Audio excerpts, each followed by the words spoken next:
Magandang araw po sa ating lahat. Ako po si Teacher Ann at i-discuss ko po ngayon sa inyo ang Performance Management and Evaluation System, ang kapalit po ng ating pong RPMS tool para po sa mga Master Teacher 2024-2025. So kung inyo pong mapapansin, ang ating pong RPMS ay binago na po at pinalitan na po ng PMES. Para po sa table of content, meron po tayong Content Knowledge and Pedagogy, Content Knowledge and Pedagogy and Learning Environment para sa CRA number 2, CRA number 3, Diversity of Learners and Curriculum and Planning, CRA number 4 ay Community Linkages and Professional Engagement at CRA number 5 ay Professional Growth and Personal Development. Umpisahan po natin sa objective number 1, model the effective application of content knowledge within and across curriculum teaching areas. Dito po sa objective na to, ipapakita po natin kung gaano po kahalaga ang pag integrate po ng mga lesson sa atin pong mga classroom discussion. Ang ating pong MOBs na attachment dito ay ating ang classroom observation tool. Bilang MOBs po para sa ating photo documentation, pwede po tayo ditong maglagay ng lesson plan na naka-encircle o naka-highlight po ang integration po ng isang subject matter sa lesson po na diniscuss. For example po, ang lesson mo is about English, gumamit ka ng springboard na life cycle of a frog, that is science. So, i-highlight po natin yon because that is an example of integration or across curriculum po. Picture po na nagdi-discuss, pwede nyo rin pong ilagay dyan ng rating sheet, ang observation notes, at pwede nyo rin pong ilagay dyan yung pre- and post-conference po ng teacher at saka ng master teacher po para po sa classroom observation.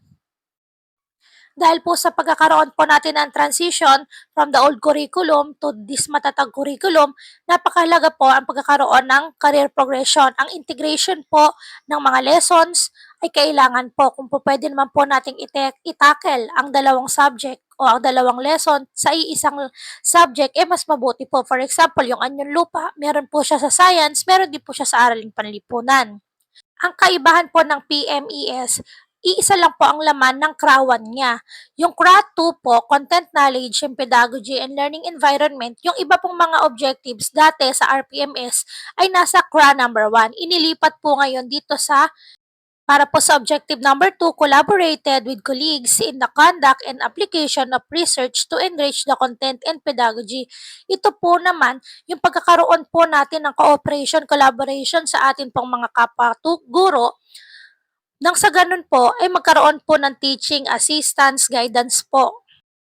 Dito na po pumapasok yung pagkakaroon natin ng LAC session, yung ating FGD o Focus Group Discussion, yung performance monitoring and coaching po natin, kung saan po nagtutulungan po tayo, yung master teacher at yung teacher para po ma-enhance kung ano man po yung mga weaknesses na na-experience po ng isang teacher.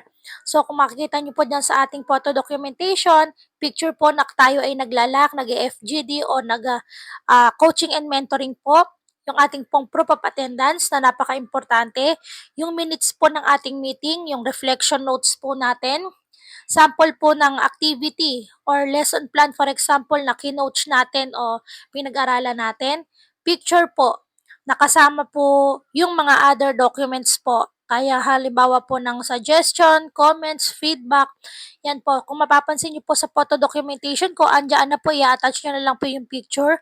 At meron na din po siyang annotation. Yung annotation naman po ay related po doon sa mga pictures po na ipe-present nyo po dyan sa ating PMES. Mahalaga po kasi yung magkakaroon po tayo ng coaching and mentoring, yung mga LAC session, FGD na yan, kasi po dyan po natin na-address kung ano man po yung mga pagkukulang ng bawat isa na mapagtulong-tulungan na maresolba.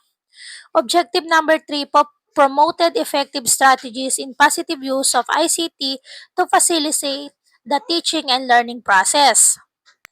Dito po nakapaloob yung pagiging innovative po natin at creative po. Ang ating pong MOVs ay yung ating pong classroom observation. So dito po bibigyang focus po natin yung paggamit po ng ICT o yung ng technology. Ano po ba itong mga to? Pwede po tayong gumamit dito ng mga interactive games na makukuha po natin sa ating pong internet. Pwede rin po yung mga digital activities kagaya po ng Kahoots. Yan, mga video lessons po na mga presentation, mga pagpapakita po ng mga process, for example, precipitation, parts of the eyes, papaano gumawa ng ganito, ng ganyan. Mas mainam po kasi kung nakikita ng mga bata yung actual na video para po mas madali nilang maintindihan yung mga lessons. Mas napapadali po kasi yung pag-aaral natin kapag po gumagamit tayo ng mga digital platforms po na ganyan, ng mga internet, ng mga video lessons po. Kasi mas mainam po yung nakikita ng bata yung actual na proseso kesa po sa ido-drawing natin o ipapaliwanag lang. Para naman sa ating objective number 4, evaluated with colleagues the effectiveness of teaching strategies that promotes learners' achievement in literacy and numeracy. Ang ating pong MOBs dito ay yung ating pong LAC, yung FGD natin, yung coaching and mentoring po ng ating mga kasama sa trabaho, ng ating pong mga teachers, ng school head po, para po ma-discuss po kung ano man po yung mga strategies, mga dapat po nating improve. Dito po, i-attach po natin yung mga picture po ng ating mga LAC session kung saan po nagdi-discuss po tayo ng iba't ibang mga techniques, teaching strategies na nakatutulong po sa atin at pwede po natin gamitin sa atin pong mga klase. Proof of attendance po nito at saka po yung reflection notes or teacher's journal ng mga teacher. Doon naman po sa FGD, sa focus group discussion, ito naman po yung session kung saan tayo-tayo ay nag-uusap-usap, nag-sharean tayo ng mga ideas, new techniques para pumapagaan yung ating pong pagtuturo at makatulong din po tayo doon sa mga kasama po natin na nagkakaroon ng difficulties doon sa isang lesson. So sa group discussion po na to, tinatakil po dito kung ano po yung mga strength and weaknesses na dapat i-improve at bigyan po ng intervention. Dito naman po sa ating coaching and mentoring po, yan po ay sa pagitan ng master teacher at ng teacher kung saan ang teacher ay nagbibigay po ang master teacher rather ay nagbibigay po ng suggestion sa kanyang teacher upang ma-improve po o i-continue kung maganda po ang performance na pinakita ni teacher, way of teaching na naglalayon po na matuto pareho both master teacher and teacher po na ma-improve ang kanila pang mga teaching strategies para mas maging effective po ang kanilang pagtuturo sa mga bata. Kasi po syempre, as we are teacher, kailangan po innovative tayo at flexible for everything po tayo.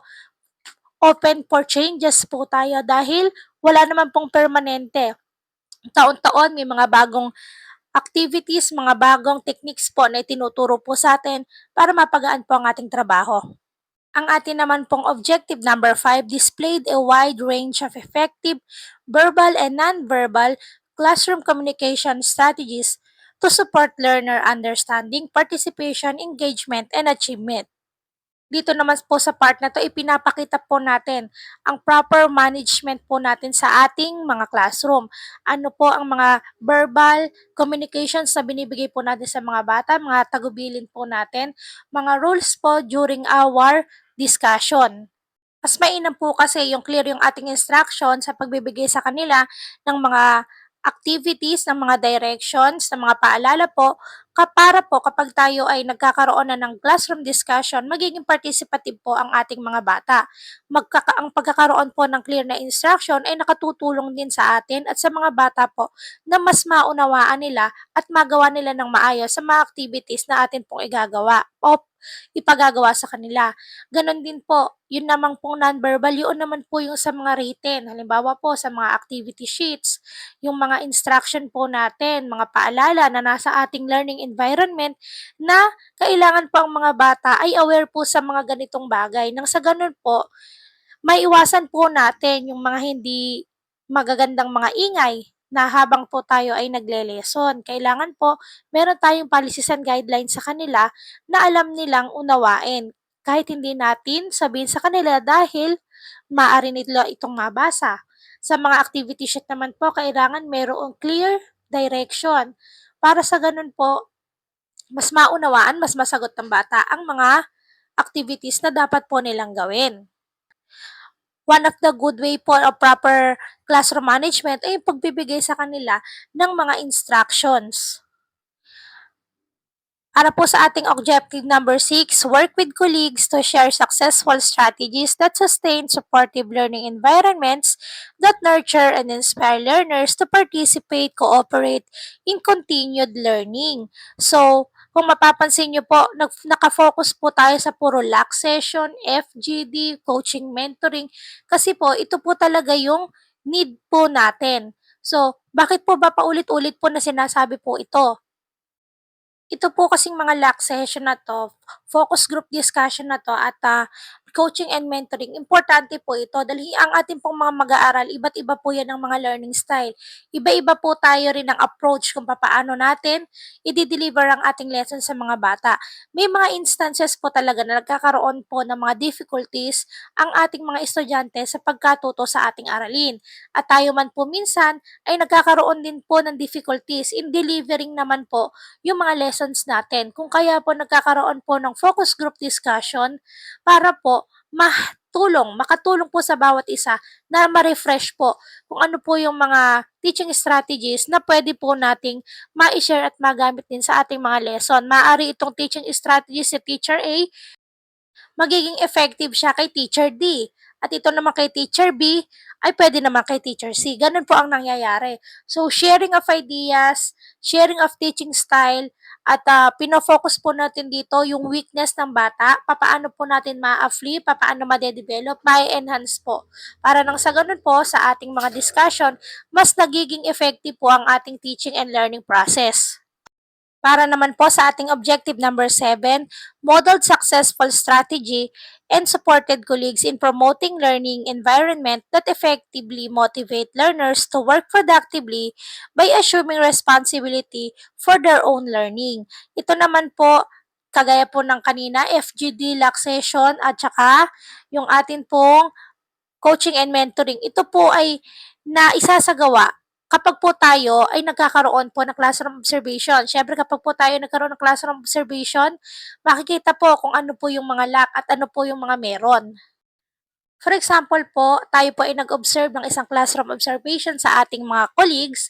So, makikita po natin dito yung approach teacher, yung learning environment, kung siya ba ay kaakit-akit, kung siya ba ay nakakahikayat sa mga mag-aaral, na magsagot, na maging komportable sa kanilang pag-aaral. So, dito po, maipapakita po natin na kung meron man po tayong mga napansin doon po sa way of delivery of teaching ni teacher at yun sa kanyang learning environment sa pamamagitan po ng mga lock session, yung post-conference po, after po ng classroom observation, may address po natin to para if ever po meron man pong difficulties o meron man pong nakitaan ng pagkukulang ay i-improve po ng teacher. Makakapagbigay po ng suggestion, makakapag-sharing po ng ideas para po sa susunod ay mas maging epektibo po ang pagtuturo. Mahalaga po kasi na magkaroon po ng ganitong klase ng observation. Kasi po maaaring yung teaching ni teacher, akala niya okay na, nung pala meron pang mas better na way para po mas ma-improve at mas matuto ang mga teacher. Ito naman po ang ating gampanin bilang isang master teacher. And if ever may mapansin po tayo doon po sa teacher, ito rin po yung chance si teacher na ma-explain niya yung sarili niya, ganito po, kaya ko po ginamit yung ganire kasi ganon. Okay po. Next po natin ay yung CRA number 3, Diversity of Learners and Curriculum and Planning. Ito naman po yung atin pong objectives para po sa CRA number 3. Objective number 8, assisted colleagues to design, adapt, and implement teaching strategies that are responsive to learners with disabilities, giftedness, and talents. Ayan po, as facilitator of learning po ulit, kailangan po na tayo ay matuto po tayo sa tamang pag-a-adapt, sa tamang ipag-implement ng atin pong mga assessment sa ating mga bata. Kasi po ang ating mga bata, diverse po yan eh. Hindi po iisa lang. Meron po nga iba-iba silang mga learning style, meron po silang iba't ibang multiple intelligences, may mga talent sila, giftedness. Kailangan po yung ating pong mga learning assessment na ibibigay po sa kanila ay akma po sa kanilang learning needs. Nang sa ganun po, ang teaching ay mas maging epektibo po. Mas matututo sila kung mabibigyan po sila ng chance na yung giftedness talent nila ay ma-integrate nila doon po sa ating lesson. Isa po ito sa mga dahilan kung bakit nagkakaroon po tayo ng mga lock session, coaching and mentoring sa pagdidesign po ng mga assessment. Kapag po kasi ang assessment, ang ating pong lesson, during discussion ay tumatakel o natatouch ang iba't ibang multiple intelligences po ng ating mga estudyante, mas nagiging epektibo po ang ating pagtuturo. At the same time po, nadidiscover po natin ang ating mga mag-aaral na meron pala siyang special talent, special skills doon sa certain topic natin because of the differentiated activities that we are giving to our pupils. Kaya po mahalaga po talaga yan na ma-discuss po iyan during our LAC session, our FGD, para magkaroon po tayo ng pagbibigay ng ideas, sharing po sa ating mga kasama para po papaano natin maia-address ang mga learning needs at learning style ng ating mga mag-aaral ng maayos at matatouch ang iba't ibang mga learning needs nila. Para naman po sa ating objective number 9, evaluated with colleagues teaching strategies that are responsive to special education needs of learners in difficult circumstances, including geographic isolation, chronic illness, displacement due to armed conflict, urban resettlement or disasters, child abuse, and child labor. Dito naman po maipapakita po natin, maa-assist po natin ang ating mga colleagues, ang ating mga kapwa mga kabaro, mga kaguro, kung papaano po tayo dapat mag-address ng ating lesson sa mga ganitong estudyante na mayroong mga special na pangangailangan. Halimbawa po yung geographic isolation due to disasters, resettlement, ayan po yung conflict po due to armed forces, chronic illness, yan po. Ano po yung mga dapat na approach natin? Ito po, dito natin tatakel po yung paggawa po ng mga learning activity sheets, mga learning modules po, o yung ating mga intervention, remediation activities po natin sa mga batang ito para po kahit na sila ay nasa ganitong mga sitwasyon ay hindi po sila ma-left behind at matuto pa rin po sila sa paraan kung saan kahit walang teacher, sila po ay makakapag-aral at maunawaan po nila ang mga lesson. Mahalaga po kasi na makapag-design po tayo, makapagtulungan po tayo ang master teacher at ang teacher kung papaano po magdisenyo, gumawa ng mga ganitong klase ng mga learning activity sheet, intervention po at remediation activities. Para naman po sa ating next objective number 10, work collaboratively with colleagues to evaluate the design of learning programs and develop the knowledge and skills of learners in different ability levels. Ito po yung sinasabi ko po kanina na kung saan nagkakaroon po tayo ng sharing of ideas, LAC session, kung saan po from the result of our assessment, from the result of our programs po, ng test po na ibinigay po natin, do'n po tayo magbabase kung ano po yung mga dapat nating i-improve, ano po yung mga remediation program na kailangan po nating gawin para po ma-improve ang understanding po ng ating mga mag-aaral. Ito pong mga list learn na yan, yung card natin, yung class record, ito po ang ating magiging basis sa paggawa po ng mga remediation programs, sa mga different programs po na makatutulong po sa ating mga mag-aaral na nagkakaroon po ng difficulty sa iba't ibang mga subject areas. Mas mainam po kasi na mayroon po tayong basis. Nang sa ganun po, yung ating pong program na gagawin ay applicable at magiging suited po sa kanilang learning needs. Para naman po sa ating CRA number 4, community linkages and professional engagement. Ito naman po yung ugnayan po ng ating community at ng eskwelahan. Para po sa ating objective number 11, reflected on and evaluated learning environment that are responsive to community context.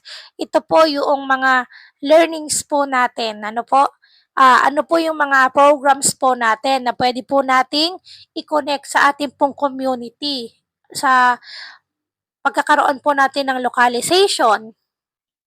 For example po, ito po yung pag-integrate ng ating community sa ating pong mga learning programs.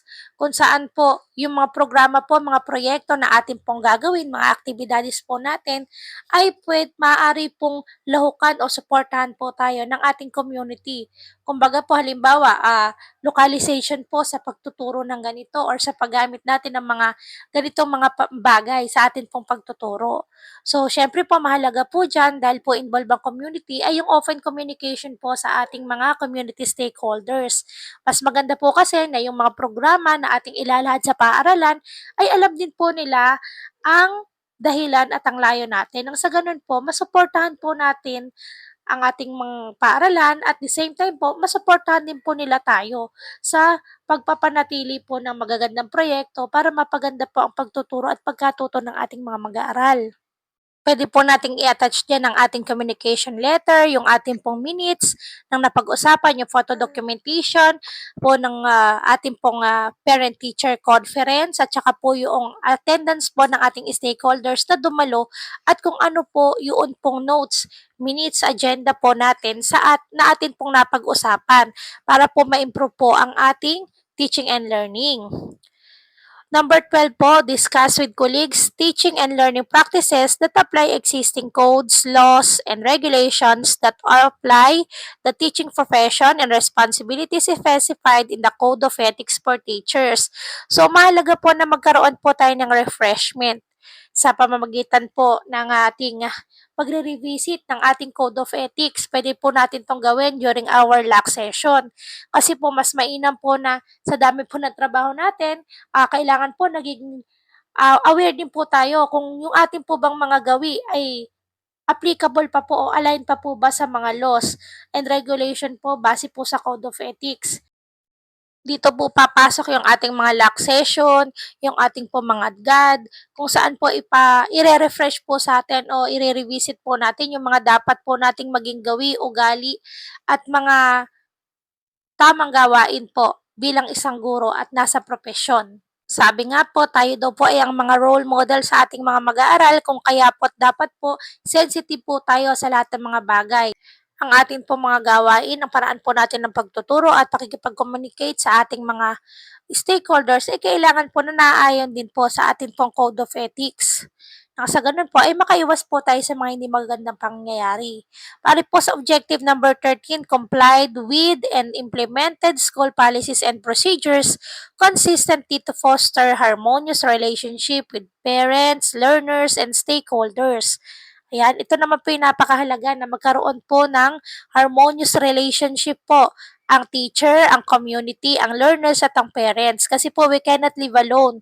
Kailangan po natin ng tulong ng ating stakeholders, ng ating community para ma-flip, makatulong po ito na ma-flip po ang paraan po ng ating pagtuturo, masuportahan po ang ating mga programa. Kasi po syempre, ang pagkakaroon po natin ng quarterly parent-teachers conference, dito po sa pamamagitan na ito na i-address po natin ang ating mga concern na maaari po nating pagtulungan ng paaralan at ng eskwelahan nang sa ganun po ay ma-improve po at makatulong po sa mapadali ang pagtuturo at pagkatuto ng ating pong mga mag-aaral. Mahalaga po na magkaroon po ng open communication. Mahalaga po kasi na mayroon pong magandang komunikasyon ang paaralan at ang ating community. Para po sa CRA number 5, personal growth and professional development. Para po sa ating objective number 14, identified and utilize personal professional strength to uphold the dignity of teaching as a profession to help build a positive teaching and learning culture within the school. So, syempre po, tayo bilang teacher, we are role model. Kailangan po yung mga gawi at mga gawain po natin ay naayon po sa ating trabaho. Okay, kaya kailangan po natin dito na makapagkaroon po tayo ng mga reflection journal, highlighting the practices of dignity in teaching and profession. Papasok din po dyan yung ating pagiging effective teachers, kung meron po tayong mga awards, certificate na natatanggap dahil po sa ating effectiveness sa ating pong pagtuturo. So, ito po yung kabuuan po ng ating pong PMES para po sa master teacher. Yan po sa plus factor, pwede na po kayong magdagdag po dyan. Plus factor na lang po yan. Tungkol po dun sa mga iba't ibang mga activities na sinalihan nyo na nakapag-i-improve po ng inyo pong professional growth. At para naman po sa soft copy ng ating PMES, maaari nyo po akong message sa aking FB account. I-search nyo lamang po ang Teacher Ann Ribs Alfaro po. Maraming salamat po hanggang sa mga susunod.